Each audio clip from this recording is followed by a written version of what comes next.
Bonjour! Aujourd'hui, je vais vous parler d'Échille. Donc, Échille est un des grands tragédiens grecs.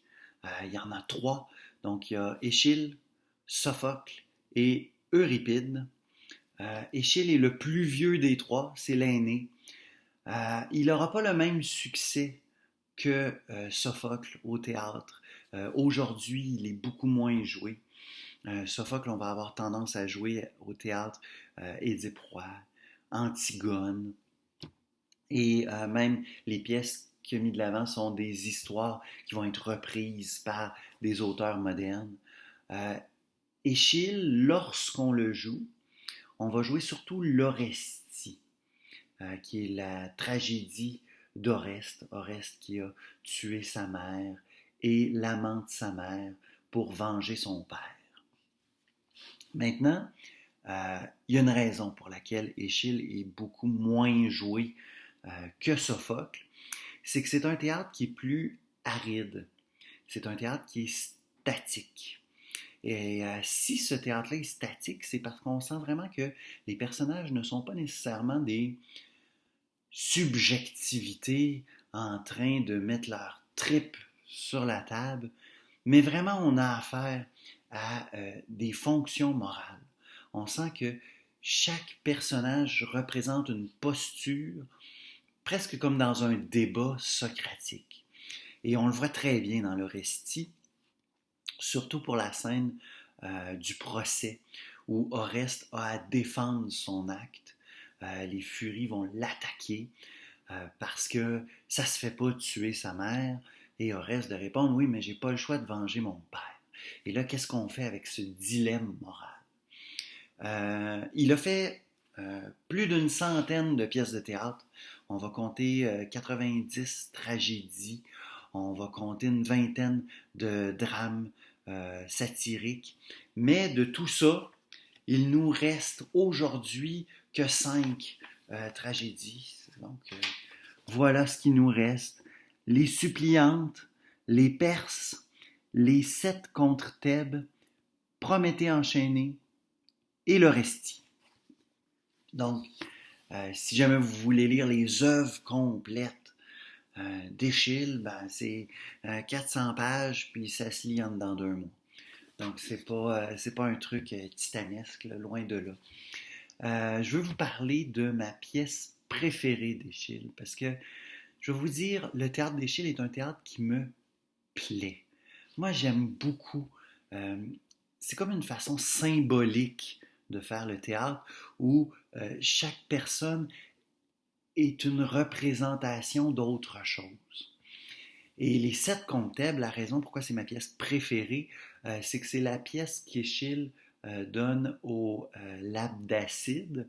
Donc, si vous ne connaissez pas les Labdacides, c'est la famille de Labdacos, qui est le grand-père d'Édipe. Et le fils de Labdacos, Laios, va commettre un crime, et ce crime-là va amener le malheur sur toute la famille. Et là, c'est là que l'ensemble des histoires tragiques se suivent les unes après les autres. Et dans les 7 contes Thèbes, on est à un moment de cette histoire-là où il y a l'opposition entre les deux fils. Donc on a d'un côté Éthéocle, qui est au moment de la pièce le roi de Thèbes, et on a Polynice qui s'oppose à son frère, qui dit c'est à moi d'être le roi, et qui a monté une armée pour s'opposer à lui.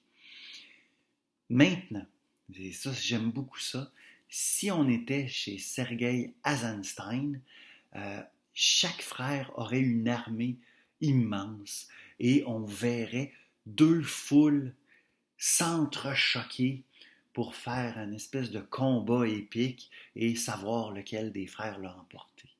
Mais, comme on est chez Échille, on va faire les choses de façon protocolaire et symbolique. Donc, on a une muraille qui entoure la ville de Thèbes, et cette muraille a 7 portes. Et à chaque porte va être posté un combattant. Donc, à l'intérieur des portes, il y a Éthéocle et ses 6 meilleurs soldats. Donc, on en arrive à 7 pour les 7 portes. Et à l'extérieur, il y a Polynice et les 6 meilleurs soldats, ce qui va donner 7 combattants encore. Et là, chaque porte a un combattant de chaque côté de la porte et ce sera 7 duels qui vont sceller le destin de Thèbes. Alors, les portes s'ouvrent une à la fois et les 6 premiers combats sont tous remportés par les soldats d'Éthéocle. Mais la dernière porte, c'est la porte des frères, donc Éthéocle et Polynice, qui vont se battre. Et les deux vont se blesser à mort. Les deux vont mourir. C'est le seul combat où vraiment les 2 soldats meurent. Et ce sont les 2 frères. Et tout ça met la table. Si jamais vous avez lu la pièce Antigone de Sophocle, on prépare la tragédie qui va se jouer dans Antigone. Donc, les 7 contre Thèbes, c'est une pièce magnifique. Les autres pièces d'Échille sont très belles aussi. On sent peut-être cet aspect vieillot. Il faut aimer ça. Moi, je l'apprécie beaucoup. À vous de voir si ça vous plaît. Donc, Échille, le premier grand tragique.